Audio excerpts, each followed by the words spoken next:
Indonesia sudah semakin diambang kehancuran pecah belah antara rakyat Indonesia sendiri. Hasutan daripada negara luar itu yang datang ke Indonesia ini sudah semakin berhasil dan semakin nyata. Ini buktinya sesama bangsa dan rakyat Indonesia sendiri diadu domba. Ini tak tahu kenapa bisa terjadi. Mungkin ini karena kegeblokan kita berpikir atau ketololan kita berpikir, nggak tahu. Yang kita selama ini merasa pintar, merasa hebat, merasa pandai, ternyata goblok di mata negara luar. Sehingga kita bisa diprovokasi, bisa kita dibayarin untuk adu jotos dan ngontok-ngontokan sesama bangsa kita, supaya kita bercerai-berai, supaya negara kita terpecah belah dan bisa dikuasai mereka. Inilah agenda-agenda daripada negara luar itu. Jadi di sini kita yang bodoh, tolol, dan dungu ya. Kita ini merasa hebat, merasa bangga, merasa jago di antara yang lain begitu. Jadi makanya kita sering merendahkan antara yang lain. Di antara berbeda aliran kita, berbeda daripada warna kita begitu. Kita merendahkan, saling merendahkan begitu. Bahwa kita yang paling hebat, kita yang paling jago begitu. Kita tidak sadar bahwa kita itu sudah dicabik-cabik. Kita itu sudah diule-ule oleh negara luar. Jadi ini agenda-agenda luar ini sudah semakin nyata, kita lihat. Sudah semakin real. Ini tinggal tak lama lagi, tinggal tunggu waktu saja. Ini tidak akan lama-lama lagi. Indonesia ini sudah, ya kita lihat sajalah apa yang terjadi. Karena agenda-agenda luar ini sudah semakin kuat ya. Artinya bukan satu dua negara nih yang mengadu-adu kita ini. Dari rakyat melawan pemerintah pun ada ya. Dari rakyat melawan pemerintah ada. Dari rakyat melawan rakyat pun ada.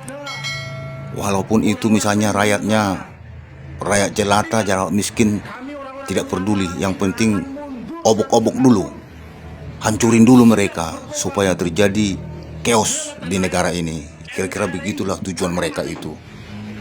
Sesama bangsa ini yang 20 tahun, 30 tahun yang lalu itu begitu enak, kita nyaman. Tetapi berbeda sekali dengan saat-saat ini. Kita berbeda daripada aliran sedikit saja. Kita berbeda daripada warna saja. Sudah jadi masalah di Republik ini. Jadi hati-hati teman-teman. Kita itu jangan mau diprovokasi. Jangan mau ikut-ikutan terprovokasi oleh orang-orang seperti mereka ini. Yang mereka ini tidak sadar. Mereka ini yang merasa hebat, merasa jago. Padahal mereka ini sebenarnya goblok di mata orang sana. Dan tolol di mata orang-orang sana. Orang-orang luar itu. Orang-orang luar yang mau mengadu domba kita ini. Jadi teman-teman, ya kita sama-sama berdoa supaya Republik ini, negara kita ini aman dan jangan terlanjur ataupun berlarut-larut dengan masalah-masalah kehidupan yang ada saat ini. Yang sekarang kita lihat antara rakyat dengan pemerintah pun sudah saling gontok-gontokan, saling menghujat ya.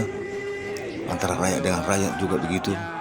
Baik rakyat yang satu, artinya wilayah pun satu wilayah sendiri saja bisa berbeda gitu, bisa gontok-gontokan. Jadi teman-teman, ini kita harus jernih berpikir, ada apa ini sebenarnya nih di negara ini, kok bisa tiba-tiba sekarang ini kambuh semua dia punya permasalahan yang bisa merongrong. Bapak Prabowo Subianto Presiden segera perintahkan Panglima TNI jangan sampai perang ini Pak di negeri kita Pak. Jangan. Jik, lo ngapain sih manggil-manggil nama presiden sama panglima segala? Kayak lagi ngelamar jadi ajudan, tapi versinya panik dan halu. Akan tertawa melihat jenazah saya yang mati berjuang di jalan Allah Subhanahu wa taala. Saya berangkat sekarang, acara lanjut. Dilanjutkan oleh Habib Rehan sambil baca doa.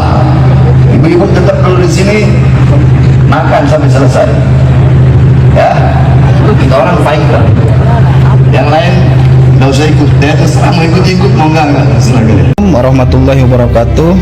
Saya Abi Khalil, Ketua Umum Laskar Fisabilillah Indonesia, mengutuk keras kejadian yang terjadi di Pemalang, Jawa Tengah, di mana organisasi PWI-LS bentukan Imaduddin dan kawan-kawan dengan membawa pentungan dan senjata tajam telah menyerang sebuah acara pengajian. Sejak pemerintah Hindia Belanda sengaja mendatangkan orang-orang Yaman ke Nusantara dengan ditetapkan sebagai dzurriyyah Nabi Muhammad SAW, maka ribuan ulama asli pribumi menjadi agak sedikit gentar dan sedikit takut kepada VOC Belanda. Mengapa?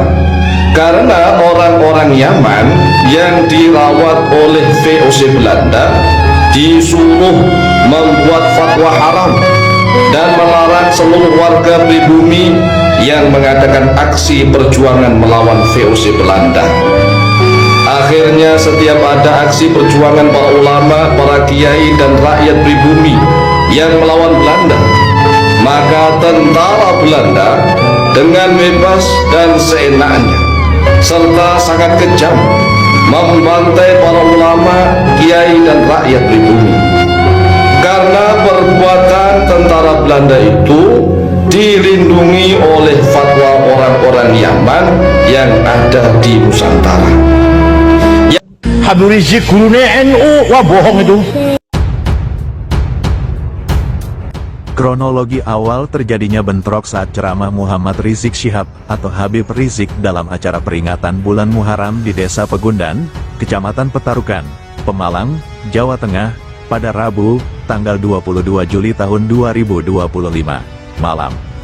Insiden ini melibatkan dua ormas, yaitu Perjuangan Wali Songo Indonesia Laskar Sabilillah PWI-LS dan Front Persatuan Islam FPI, dulu Front Pembela Islam.